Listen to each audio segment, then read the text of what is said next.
এখন থেকে চাইলে আপনিও ঘরে বসেই রেস্টুরেন্টের মতো ফ্রাইড রাইস বানাতে পারবেন।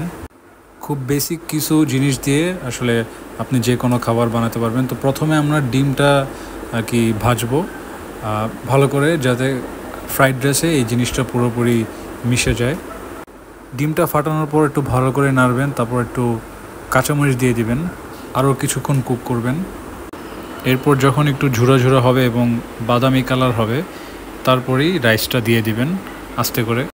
এই ভিডিওতে আমি শুধু একজনের অনুপাতে ফ্রাইড রাইস বানানোর জন্য যতটুকু রাইস দেওয়া দরকার আমি ঠিক সেই পরিমাণ অনুযায়ী রাইস নিয়েছি।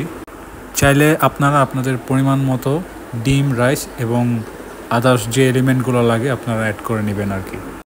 পোলাওটা আগেই রান্না করা ছিল, জাস্ট হঠাৎ মনে হলো যে একটু ফ্রাইড রাইস খাবো, তাই খুব শর্টকাটে আমি এই টেকনিকটা ফলো করছি। এরপর পরিমাণ মতো পোলাও আর ডিম যেহেতু দেওয়া হয়ে গেছে, আপনি স্লো কুক ওয়েতে রান্না করবেন, একটু নাড়বেন চাড়বেন। তারপরেই আমরা সসটা ইউজ করব। সস হিসেবে আমি বিবিকিউ এই সসটা একটু ইউজ করছি পরিমাণ মতো, আমার যতটুকু লাগে। তবে খেয়াল রাখবেন, বেশি দিলে আবার একটা মিষ্টি স্বাদ আসতে পারে বা মিষ্টির পরিমাণটা বেড়ে যেতে পারে। এই খাবারটা বানাতে আমার খুব একটা আহামরি জিনিসপাতি অ্যারেঞ্জ করতে হয়নি। বেসিক কিছু, যেমন আগের পোলাও ছিল, ডিম, সসটা আমার আগে থেকেই ছিল, এই তো।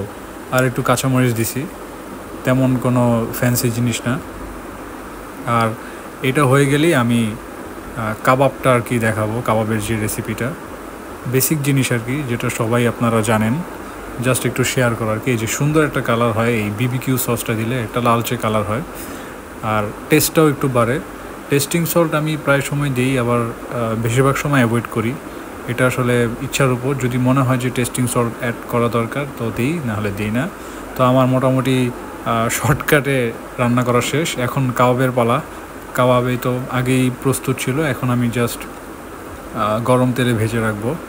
আর আমি মোটামুটি সব ধরনের খাবার স্লো কুক ওয়েতে খেতে পছন্দ করি, কারণ স্লো কুক বা লাইট কুকে খাবার টেস্টি হয় এবং হিটটাও জায়গা মতো পৌঁছায়, তো খাবারটা ফ্রেশ থাকে।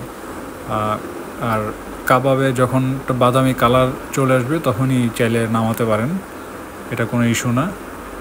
তো এই ছিল আমার শর্টকাটে রেস্টুরেন্টের মতো ফ্রাইড রাইস রান্না করা এবং কাবাব, যেটা আসলে খুব বেসিক একটা খাবার যা আপনারা সবাই পারেন মোটামুটি। আপনারা যদি এরকম ভিডিও দেখতে চান বা আমার ভিডিওতে কোনো দোষ ত্রুটি থাকে একটু কমেন্ট করে জানাবেন।